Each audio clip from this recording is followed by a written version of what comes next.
अस्सलामुअलैकुम वरहमतुल्लाहि वबरकातुहू। आप सबको हमारे इस यूट्यूब चैनल पे खुश आमदीद है। तो आज हम डिस्कस करेंगे 6th सोशल 10th लेसन ख़ुद इख्तियार मकामी हुकूमत लोकल सेल्फ गवर्नमेंट के बारे में। तो इसमें हम लोग देखेंगे first of all flow chart. तो हम इस लेसन के अंदर हुकूमत के फ़राइज़ पढ़ेंगे, हुकूमत के अक़साम पढ़ेंगे। हुकूमत के फ़राइज़ क्या होते हैं, मतलब हुकूमत के क्या क्या काम होते हैं आवाम के ऊपर। आवाम को मुख्तलिफ़ किस्म की सहूलतें फ़राहम करना, जैसे कि तालीम हो, सफाई पानी की फ़राहमी हो, स्ट्रीट लाइट्स हो वगैरह। तो ये क्या होते हुकूमत के फ़राइज़ होते।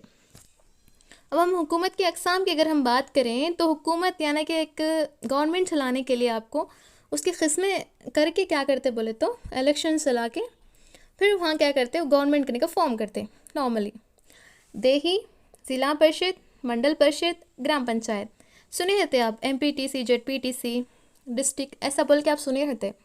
शहरी नगर panchayat, municipal corporation, municipal council, ऐसा इस तरह से तकसीम करके गवर्नमेंट फॉर्म करते। तो देखेंगे हम म्यूनसिपल काउंसिल कितने अवाम को हम वहाँ पे काउंसिल बनाते हैं उसके बेस पे, आबादी के बेस पे। तो आपको पता है ना हुकूमत किसको कहते हैं, इसकी कितनी सतह हैं, 3 सतह हैं, मरकज़ी, रियासती, मकामी। इसके बारे में हम लोग तफसील से पढ़े थे। अवामी सहूलतों की फ़राहमी यानी कि अवाम को कौन सी सहूलतें होना है। अगर पानी है तो बोरवेल की ज़रूरत है, अगर बोरवेल की मरम्मत करना है बोले तो वो भी गवर्नमेंट का ही काम है। आपको एक क्लैरिटी आ जाना कि गवर्नमेंट हमारे लिए क्या करती, अवाम को कौन से सहूलियात करती बोले तो बोरवेल, सड़कों और गलियों में रोशनी का इंतज़ाम, ये सब काम गवर्नमेंट करती। और अगर हम बात करें देही इलाक़ों में तो पंचायतें और शहरी इलाक़ों में बल्दियात, म्यूनसिपालिटीज़, ये क्या करते उस चीज़ की रिस्पॉन्सिबिलिटी लेते। मींस पानी, सड़कें, गलियों में रोशनी बनाने के लिए, मतलब रोशनी का इंतज़ाम करने के लिए ये पूरे वहाँ के। अगर देही है तो पंचायत वाले देख लेते, अगर शहरी इलाके हैं तो म्यूनसिपालिटीज़ देख लेते, रिस्पॉन्सिबिलिटी लेते। तो क्या आप जानते हैं, बल्कि यहाँ पे कुछ दिया गया है इन्फॉर्मेशन, तो हम डिटेल से पढ़ेंगे। हिंदुस्तान में ख़ुद इख्तियार मकामी हुकूमत से मुराद वो हुकूमती इकाइयाँ, इदारे हैं जो रियासत की सतह से कम की सतह के होते हैं। दस्तूरी हिंद की दफ़ा 40 में ख़ुद इख्तियार मकामी हुकूमत का ज़िक्र किया गया है। Very very very very important है, क्योंकि इलेक्शन का माहौल भी है तो ऐसे क्वेश्चंस पूछने के चांसेस बहुत ज़्यादा हो सकते। यानी कि ख़ुद इख्तियार मकामी हुकूमत, लोकल बॉडीज़ बोलते ना, उसके अंदर हम किस तरह से इलेक्शन चलते, वो प्रोसेस पूरा ये 40 दफ़ा के अंदर रखा गया है, इसके बारे में ज़िक्र किया गया है। ये दफ़ा दस्तूरी हिंद में बाबाए क़ौम गांधी जी के नज़रियात के मुताबिक शामिल की गई है। क्वेश्चन पूछ सकता, ये जो 40 दफ़ा है वो कौन से किन के नज़रियात के बिना पे बनाई गई है, तो ये बाबाए क़ौम गांधी जी के नज़रियात पे। हिंदुस्तान की पार्लियामेंट ने 1992 में दस्तूर हिंद में 2 तरमीमात किए हैं। कितने तरमीमात किए हैं? 2। पहली 73वीं जो तरमीम थी, अमेंडमेंट बोलते हैं इसको इंग्लिश में, जो देही इलाक़ों में ख़ुद इख्तियार मकामी हुकूमत की तश्कील से मुताल्लिक़ बहस करती है। जो 73वां तरमीम है वो आपको ख़ुद इख्तियार मकामी हुकूमत किस तरह से बनाना, किस तरह से उसकी तामीर करना बोल के इसमें बहस करती। अब 74वीं तरमीम के बारे में अगर हम बात करें, शहरी इलाक़ों में ख़ुद इख्तियार मकामी हुकूमत किस तरह से होना, मेनली इम्पोर्टेंट 1992 में दस्तूर में कुछ चेंजेस करे। चेंजेस कुछ हम लोग क्या बोलते, तरमीम बोलते, अमेंडमेंट बोलते। तो 73 क्या है, देहात के अंदर आपको किस तरह के इलेक्शन चलना, क्या वहाँ की हुकूमत का इंतज़ामिया था, ये पूरा आके आपको 73 तरमीम के अंदर है। 74 शहरी इलाक़ों में ख़ुद इख्तियार मकामी हुकूमत किस तरह से फॉर्म करना, ये पूरा है। तो इन तरमीमात के पेश नज़र हुकूमत आंध्र प्रदेश ने 1994 में पंचायत राज कानून बनाया। तो ये सारे तरमीमात को आगे रख के क्या करे बोले तो 1994 में पंचायत राज सिस्टम बोलते। इम्पॉर्टेंट है ये, पंचायत सेक्रेटरीज़ को या सचिवालय की जॉब से थे ना, उसमें पूछते थे क्वेश्चन से। 1994 याद रखिए, जिसके ज़रिए हमारी रियासत में देही और शहरी इलाक़ों में ख़ुद इख्तियार मकामी हुकूमतों का क़याम अमल में लाया। तो अब हम चोला सल्तनत अपने ख़ुद इख्तियारी मकामी हुकूमत की वजह से काफ़ी मशहूर है बोल के सुने थे। तो चोला सल्तनत याद रखिए, ये सल्तनतें हमको पीछा नहीं छोड़ते, कहीं पर भी इम्पॉर्टेंट है आ जाते, तो ये इम्पॉर्टेंट है, याद रखिए। देही इलाक़ों में ख़ुद इख्तियार मुक़ामी हुकूमतें, तो हम अब लोकल बॉडीज़ यानी कि देहात की अगर हम बात करें तो आंध्र प्रदेश के 1994 के पंचायत राज कानून ने सह-दर्जाती ख़ुद इख्तियार मुक़ामी हुकूमत को देही इलाक़ों में क़ायम किया। तो यहाँ पे क्या हो रहा, आंध्र प्रदेश के अंदर 1994 में पंचायत राज सिस्टम स्टार्ट हुआ था, वो भी 3 सह दर्जाती ख़ुद इख्तियार मुक़ामी हुकूमत की तरह। वो गांव की सतह पर ग्राम पंचायत, मंडल की सतह पर मंडल परिषद, ज़िले की सतह पर ज़िला परिषद। तो पता है ये 3 सतहों से यानी कि सह दर्जाती के तौर पर आंध्र प्रदेश के अंदर एक प्रॉपर प्लान के साथ 1994 में पंचायत राज कानून बोल के स्टार्ट हुआ। गांव की सतह पर गांव में अवामी सहूलियात फराहम करने के लिए गांव की सतह पर ग्राम पंचायत होती है, जिसमें 2 अज़ा होते हैं, वो ग्राम सभा और ग्राम पंचायत है। तो ये क्या है, ग्राम सभा होता और एक क्या है, ग्राम पंचायत होता। कहीं भी हो, अगर एक घर है, एक घर को संभालने के लिए अम्मी या अब्बा ज़्यादातर काम करते हैं, या अपने घर में ग्रैंडफादर है वो क्या करते, काम करे रहते, तो इन दोनों के ज़रिए से क्या होता, घर पूरा संभलता। उसी तरह से गांव के अंदर अगर आपको एडमिनिस्ट्रेशन इंतज़ामिया अच्छी तरह से चलना है तो यहाँ पे 2 तरह के आज़ा हैं, वो कौन से, ग्राम सभा और ग्राम पंचायत हैं। क्या आप जानते हैं राजस्थान वो पहली रियासत थी जिसने 1959 में ख़ुद इख्तियार मुक़ामी हुकूमत को नाफिज किया। तो सबसे पहली रियासत ख़ुद इख्तियार मुक़ामी हुकूमत राजस्थान में सबसे पहले नाफिज किया था। इसने हिंदुस्तान में सबसे पहले पंचायत राज निज़ाम को अपनाया और इसके बाद इसी साल आंध्र प्रदेश ने भी अपनाया। इसका मतलब ये हुआ कि आंध्र प्रदेश भी 1959 में ख़ुद इख्तियार मुक़ामी हुकूमत को अपनाए ही। लेकिन याद रखिए 1994 में एक सह दर्जाती ख़ुद इख्तियार हुकूमत यानी कि प्रॉपर स्ट्रक्चर के साथ एक्सेप्ट करे, सो कब है, 1994 में। और 1959 में आके राजस्थान यानी कि पहला वो एक नज़रिया था ना, उसको एक्सेप्ट करे, सो हमारा आंध्र प्रदेश है। किसके साथ है, राजस्थान के साथ, कंफ्यूज नहीं होना, ओके। उसके बाद देखिए गांव की सतह पर ख़ुद इख्तियार मुक़ामी हुकूमत, यानी कि आप गांव की अगर हम बात करें तो पता है आपको, बोली थी ना, ग्राम सभा और ग्राम पंचायत 2 रहते। ग्राम सभा में कौन रहते, इसमें पंचायत के तमाम वोटर्स रहते। मिसाल के तौर पर एक गांव है, समझो, एक गांव के अंदर जितने भी वोट डालने वाले रहते वो कहाँ पे रहते, ग्राम सभा के अंदर आते। ग्राम पंचायत, इसमें पंचायत के सरपंच और तमाम वार्ड मेंबर्स पाए जाते हैं। कंफ्यूज नहीं होना कभी भी, किसी को मतलब बहुत सारे लोगों को पॉलिटिक्स समझ में नहीं आती, लेकिन आराम से समझना पड़ता, इम्पॉर्टेंट है हर एक सिटीज़न के लिए, और ख़ासकर या सबको भी, ख़ासकर टीचर्स के लिए जो बच्चों को पढ़ाते ना, कभी भी गलती नहीं करना ऐसे चीज़ों में। ग्राम पंचायत के अंदर कौन रहते बोले तो सरपंच यानी कि गांव का मुखिया यानी कि बड़े उन्हों रहते हैं, और उसके नीचे वार्ड मेंबर्स यानी कि हम एक गांव को इतने वार्ड्स बोल के कहते। फॉर एग्ज़ाम्पल एक कॉलोनी है, समझो एक कॉलोनी, तो एक गांव में 21 रह सकते वार्ड्स, यानी कि एक गली को एक खड़ते, उसमें से हम एक को सेलेक्ट कर लेते हैं। ऐसा आपको प्रॉपर से मैं समझाऊंगी इंशाल्लाह। तो आप ये याद रखिए कि ग्राम सभा के अंदर वोटर्स रहते, हम लोग रहते पूरे वोटर्स। ग्राम पंचायत के अंदर कौन रहते, सरपंच और तमाम वार्ड मेंबर्स रहते। तो यहाँ पे ग्राम सभा ये गांव की सतह पर पाए जाने वाली उमूमी मंजलिस होती है। ग्राम सभा बोले तो कौन है, तमाम वोटर्स। ग्राम सभा गांव के तमाम वोटरों पर मुश्तमिल होती है। ये रास्त जमहूरियत की अलामत है।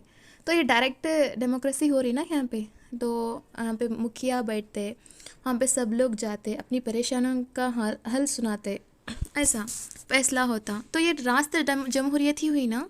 तो ग्राम सभा की जिम्मेदारी है कि वो ग्राम पंचायत की कारकर्दगी का जायज़ा लेती है और गांव की भलाई के लिए फ़ैसला साजी में शरीक हो।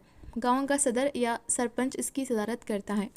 तो यहाँ पे देखिए ग्राम सभा यानी कि पूरे वोटर्स क्या करते हैं, तो जाके बैठते और पूछते हैं कि ग्राम पंचायत में क्या क्या होता है, आप और आपके वार्ड मेंबर्स क्या क्या फ़ैसले लेते हैं, क्या चलता है, हम लोगों को बोलो।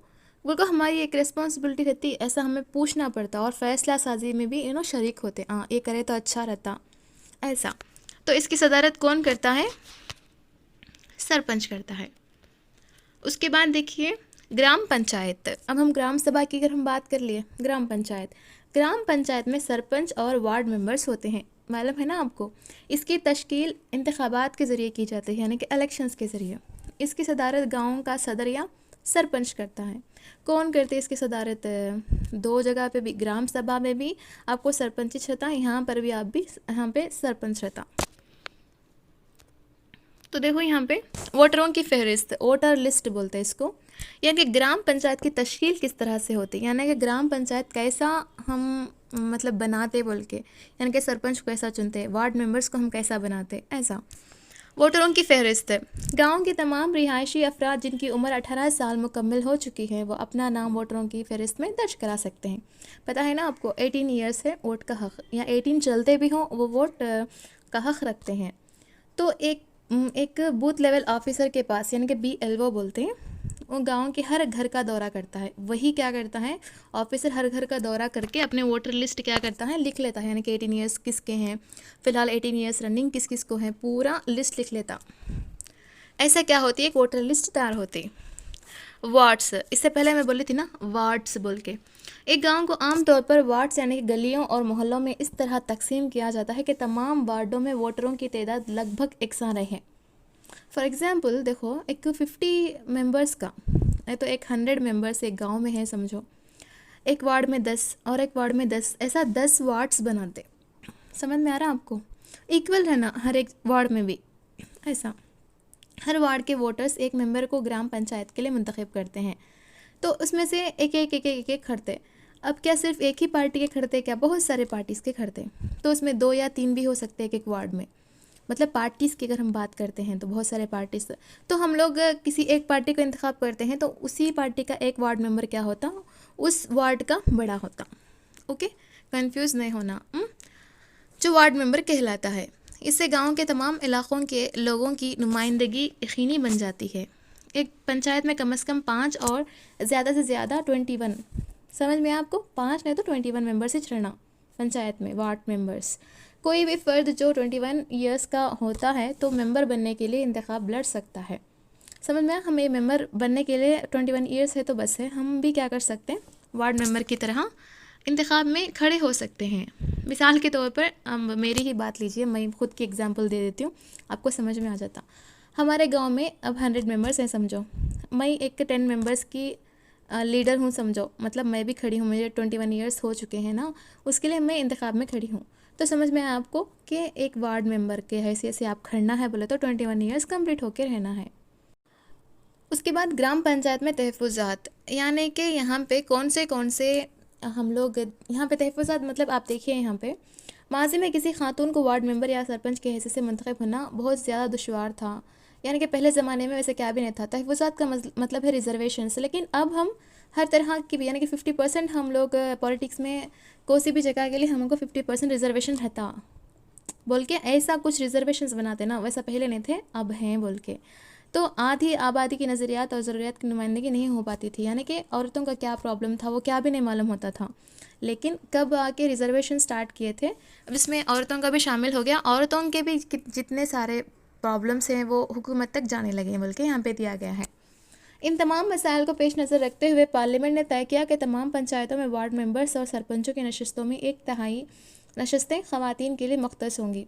मिसाल के तौर पर देखिए, पूरे गांव में अब फ़िलहाल मैं क्या बोली थी, 5 या 21 तक वार्ड मेंबर्स रहना बोल के बोली थी। अब मैं क्या करती हूँ, 15 वार्ड मेंबर्स हैं पूरे, मतलब 15 वहाँ पे वार्ड बन सकते हैं। समझ में आ रहा, मतलब पूरा डिवाइड कर दिए, यहाँ पे 15 रहना बोल के बोल रहे। तो इन क्या बोल रहा, 1/3 हिस्सा बोल रहा, औरतें 1/3 हिस्सा कन्फर्म रहना बोल के बोल रहा। इसका मतलब ये हुआ कि 15 को आप 3 हिस्से करो, कितना होता, 3 5 15, तो एक हिस्सा क्या आता, 5 5 आता, तो 10 आके मर्द हजरात रहते और 5 आके ख़वातीन रहते। समझ में आया आपको, इस तरह आप समझना है, मैं जैसे आपको एग्जाम्पल की तरह समझा रहा हूँ, समझना है।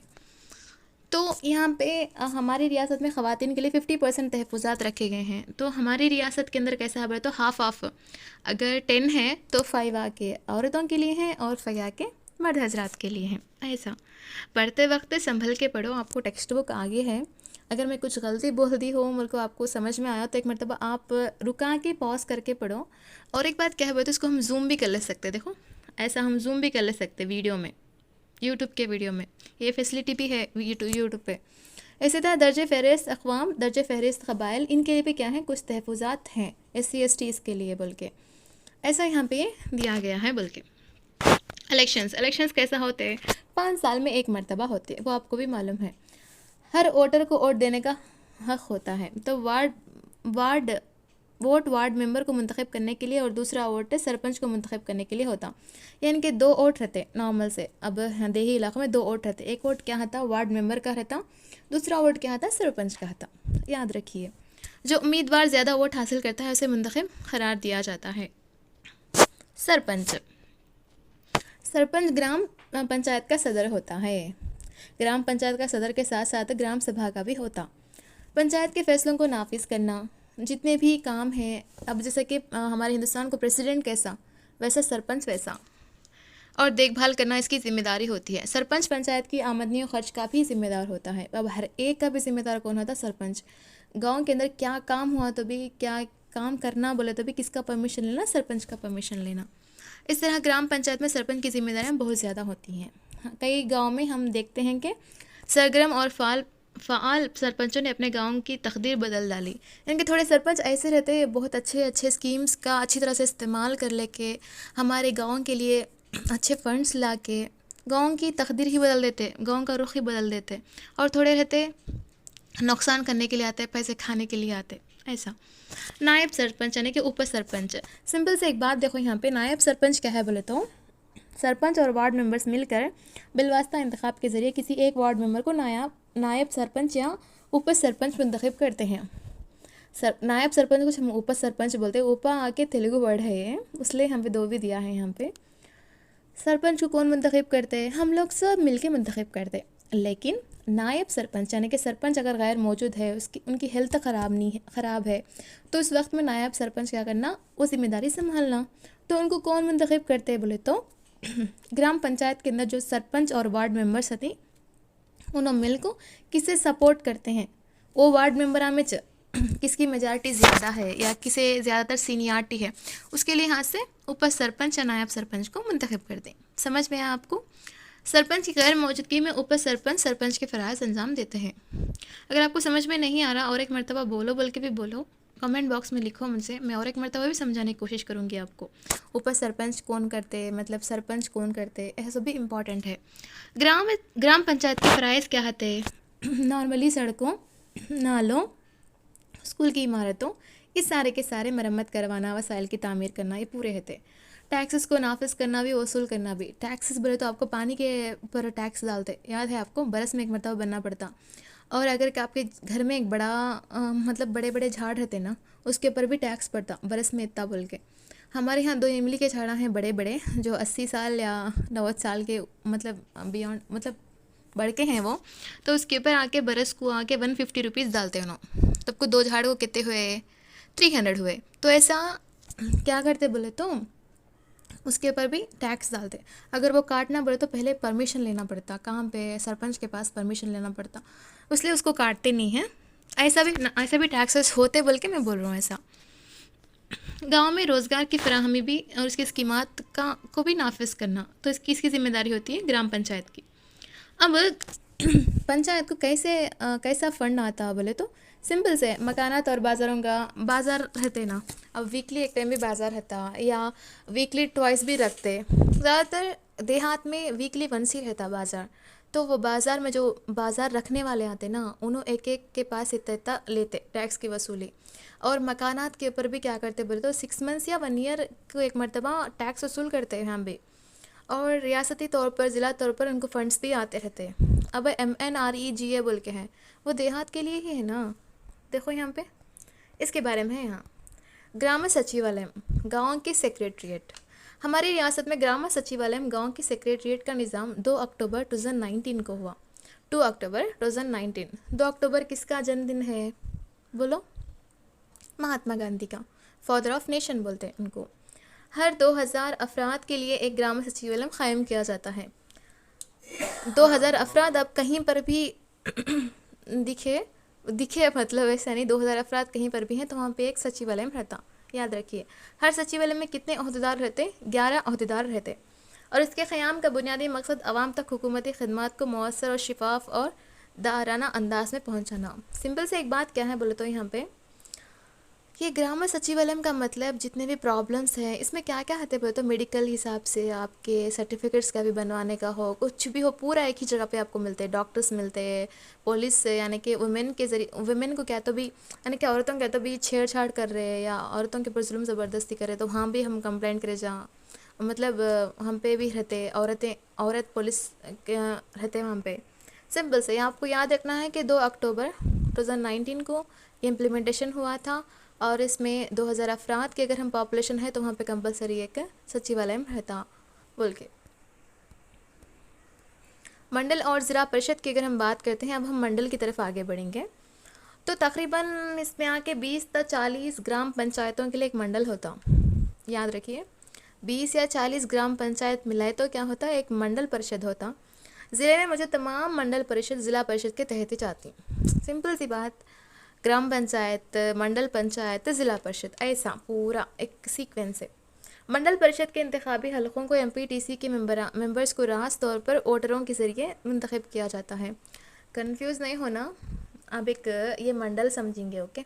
हाँ, मंडल में थोड़े लोग हैं, ये एक मंडल है, इसमें बहुत सारे आपको देहात, बहुत सारे ग्राम पंचायत आ जाते हैं। जैसे कि 20 था 40 ग्राम पंचायत, एक मंडल बन गया।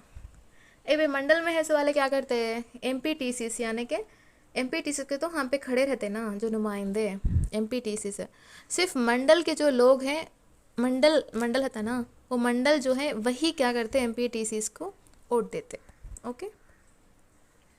फिर 22 मेंबर्स मंडल परिषद के लिए नामजद कर किए जाते हैं जो मेंबर बाएतबार अहदा कहलाते हैं। थोड़े आके उसमें आके सेलेक्ट नहीं करते बल्कि इसको नॉमिनेट कर देते, इनोज रहते हैं बल्कि ऐसा। मंडल परिषद के तमाम मेंबर्स बिलवास्ता इंतखाब के ज़रिए अपने में से एक मेंबर को मंडल परिषद का सदर और एक को नायब सदर इंतखाब करते हैं। जैसे कि हम लोग पढ़े थे ना, सरपंच के अंदर उप सरपंच हमें बनाना चाहते हैं तो वार्ड मेंबर्स में से क्या करते हैं, एक को उप सरपंच बनाते बोल के। उसी तरह से यहाँ पे देखिए मंडल परिषद के अंदर तमाम मेंबर्स क्या करते बोले तो बिलवास्ता इंतखाब के ज़रिए से एक को क्या करते, मंडल परिषद का सदर बनाते, बड़ा बनाते, और एक को नायब सदर भी मुंतखब करते।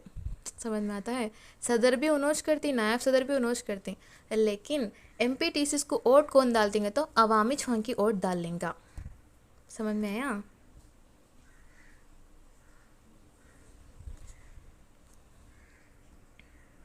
ज़िला परिषद के मेंबर्स ज़िला परिषद के इंतखाबी हलकों यानी कि ZPTC से रास्त तौर पर वोटरों के ज़रिए मुंतखब किए जाते हैं। बाज़ मेंबर्स को ज़िला परिषद के लिए नामजद किया जाता है, उन्हें मेंबर बाएतबार ओहदा कहा जाता है।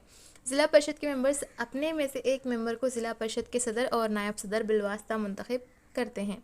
Same as it is. मैं आपको ये पूरा हो जाने के बाद एक ओवरव्यू देती हूँ, आपको समझ में आ जाता इंशाल्लाह।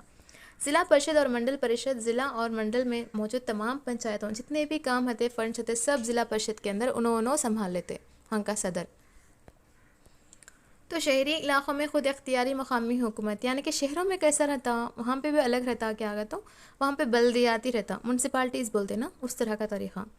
अगरचे वहाँ पे 20,000 से लेकर 40,000 तक आबादी है तो नोटिफाइड एरिया काउंसिल यानी कि नगर पंचायत बोलते। अगर वहाँ पे 40,000 से लेकर 3 लाख तक आबादी है तो उसको म्यूनसिपल काउंसिल बोलते।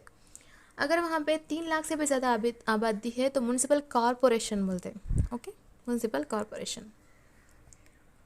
अब अगर हम बात करें नगर पंचायत की तो आपको मैं एक क्लैरिटी दे देती हूँ यहाँ पे। सिंपल से एक बात है, फर्स्ट हम बात कर रहे थे सरपंच को कौन डालते वोट, हम वोट डालते। अब उप सरपंच ये कौन करते हैं, वार्ड मेंबर प्लस सरपंच, ये दोनों मिलकर उप सरपंच को इलेक्ट करते। उसी तरह से मंडल में MPTC बोल के खड़ता, उसे कौन इलेक्ट करते हैं, हम इलेक्ट करते हैं, यानी कि वहाँ के लोग, मंडल के लोग। और वहाँ पे सदर को कौन इलेक्ट करते बोले तो वहाँ के जो मेंबर्स होते ना, एमपीटीसीज के जो मेंबर्स होते ना, उसमें से एक सदर को इंतखाब करते, एक नायब सदर को इंतखाब कर लेते। उसी वे में जेडपीटीसीज भी होते, उसी में से क्या करते बोले तो उन्होंने सदर और नायब सदर को इलेक्ट कर लेते। समझ में आया? तो ऐसा रहता है इलेक्शन का प्रोसेस। कंफ्यूज नहीं होना और इजी से समझने की कोशिश करो। अब इलेक्शंस भी आ रहे हैं, आपको इजी से एक क्लैरिटी आ जाती है आपको कैसा क्या है बोल के। तो यहाँ पे आप गौर करें कि थोड़े मेंबर्स क्या करते हैं, नामजदा किए जाते हैं बोल के बोल रहे हैं हम पे। देखो सिंपल से एक बात है, एमपी यानी कि मंडल एमपीटीसी के साथ साथ ये तो हम लोग रास तौर पे इलेक्ट कर लेते हैं इनको, ओके। ये जो नामजदा बोल रहे हैं, थोड़े मंडल के तहत क्या करते बोले तो एमईओस होते, और बहुत सारे डिपार्टमेंट के ऑफिसर्स होते जिसको हम लोग एग्ज़ाम्स के थ्रू क्या करते रख लेते, मतलब अपॉइंट कर लेते। उसी तरह से जेडपीटीसीस में भी ऐसा है। देखो यहाँ पे ज़िला परिषद के नामजदा किया जाता है, उन्हें मेंबर बाएतबार ओहदा कहा जाता है। तो ऐसे जब आपको ज़िला में भी हता और आपको इसी तरह से मंडल में भी हता, आपको क्लैरिटी आई कि मंडल का किस तरह से हता, ज़िले का किस तरह से हता बोल के।